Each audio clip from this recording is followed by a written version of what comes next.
क्या real estate हर किसी के लिए सही निवेश है? ये एक ऐसा सवाल है जो शायद हम सबके मन में कभी ना कभी तो आता ही है। आज चलिए इसी सवाल की तह तक चलते हैं। अच्छा, ये लाइन तो पक्का सुनी होगी। असली एसेट तो प्रॉपर्टी ही है ना? हमारे बड़े बुजुर्ग यही तो कहते आए हैं। और बात भी सही लगती है। एक अपनी छत, एक सुरक्षा की भावना, ये सोच हमारी जड़ों तक में है। लेकिन आज की फाइनेंशियल दुनिया पूरी तरह बदल चुकी है। इतने सारे नए नए इन्वेस्टमेंट के रास्ते हैं। तो सवाल ये उठता है कि क्या ये पुरानी कहावत आज भी उतनी ही सच्ची है? चलिए मिलकर पता लगाते हैं। तो आज हम क्या क्या देखने वाले हैं? पहले समझेंगे ये ग्रेट इंडियन ड्रीम है क्या। फिर रियल एस्टेट को एक बिल्कुल नए एंगल से देखेंगे, एक एसयूवी के तौर पर। फिर जरा नंबर्स की बात करेंगे, कुछ आम गलतियों को जानेंगे और आखिर में ये पता करेंगे कि ये एसेट किसी के लिए सही है भी या नहीं। तो शुरू करें। हमारा पहला पड़ाव है द ग्रेट इंडियन ड्रीम। आखिर क्यों है हम भारतीयों में अपना घर खरीदने का इतना क्रेज? क्या वजह है इसके पीछे? देखिए, सबसे बड़ी वजह तो यही है, सेफ इन्वेस्टमेंट वाली फीलिंग, है ना? एक ऐसी चीज जो अपनी आंखों के सामने है, जिसे छू सकते हैं। ये एक तरह की विरासत में मिली सोच है, जो एक पीढ़ी से दूसरी पीढ़ी तक चलती आ रही है। और यहीं पर एक बड़ी मजेदार चीज आती है, हर्ड मेंटालिटी, यानी भेड़ चाल। अरे सब खरीद रहे हैं तो हम भी खरीद लेते हैं। इसे एक तरह से फाइनेंशियल सक्सेस का सिंबल मान लिया गया है। लेकिन सिक्के का दूसरा पहलू भी तो है। एक बहुत बड़ी रकम लंबे समय के लिए ब्लॉक हो जाती है और जो रिटर्न्स मिलते हैं वो अक्सर कछुए की चाल चलते हैं। तो ठीक है, इस पूरे कॉन्सेप्ट को ना एक नए और मजेदार तरीके से समझते हैं। चलिए मिलते हैं रियल एस्टेट एसयूवी से। हाँ, सही सुना। जरा सोचिए कि रियल एस्टेट में आपका इन्वेस्टमेंट एक बड़ी पावरफुल एसयूवी जैसा है।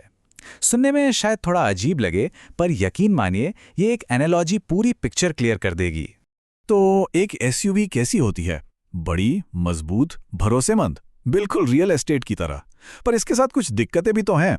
ये स्पीड के लिए नहीं बनी होती और इसकी मेंटेनेंस वो भी तो जेब पर भारी पड़ती है। चलिए इसको थोड़ा और तोड़कर समझते हैं। एसयूवी की तरह प्रॉपर्टी की वैल्यू बहुत बड़ी हो सकती है, लेकिन इसका मेंटेनेंस भी तो महंगा है। टैक्स, रिपेयर, लोन का इंटरेस्ट, और सबसे जरूरी बात, इसे फटाफट बेच नहीं सकते। मतलब ये इललिक्विड है। और जैसा कहा, ये स्पीड के लिए नहीं बनी, मतलब रिटर्न्स अक्सर बहुत स्लो होते हैं।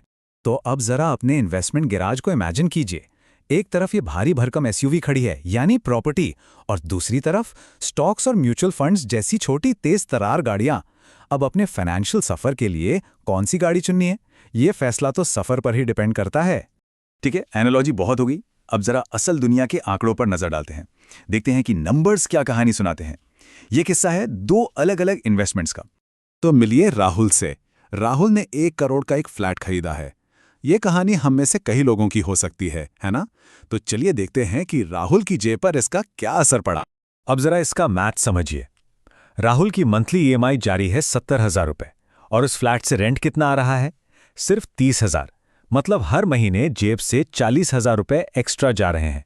इसे कहते हैं नेगेटिव कैश फ्लो। एक कड़वी सच्चाई जिसे ज्यादातर लोग नजरअंदाज कर देते हैं। अच्छा, एक और सिचुएशन देखते हैं। मान लीजिए किसी के पास 50 लाख रुपए हैं।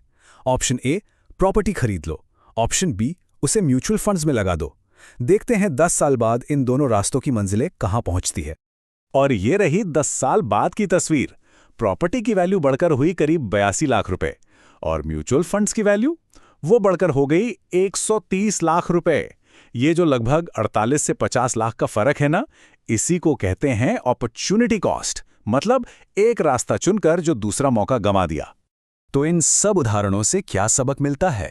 चलिए अब फटाफट उन 4 कॉमन मिस्टेक्स पर नजर डालते हैं जो लोग अक्सर इस रास्ते पर चलते हुए कर बैठते हैं। पहली गलती, या कहिए सबसे बड़ा मिथक, रियल एस्टेट मतलब गारंटीड वेल्थ। पैसा तो बनेगा ही बनेगा। पर हकीकत क्या है कि ग्रोथ लोकेशन और मार्केट साइकिल्स पर बहुत ज्यादा डिपेंड करती है, हमेशा नहीं बढ़ती। दूसरी गलती, सब खरीद रहे हैं के चक्कर में पड़ जाना। ये कोई इन्वेस्टमेंट स्ट्रैटेजी नहीं है।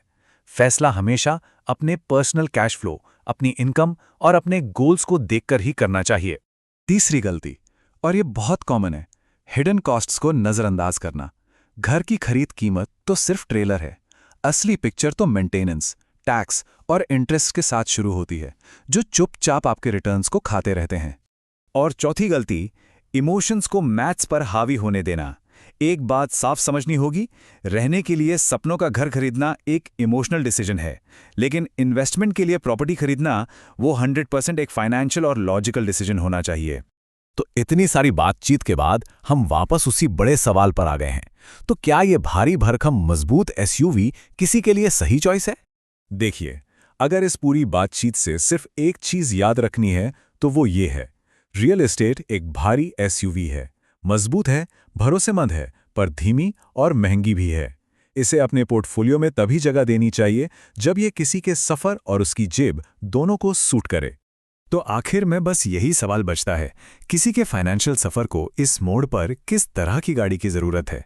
एक बड़ी मजबूत एसयूवी की, या फिर एक छोटी तेज तर्रार गाड़ी की जो मंजिल तक जल्दी पहुंचाए? जवाब हर किसी के अपने सफर में ही छिपा है।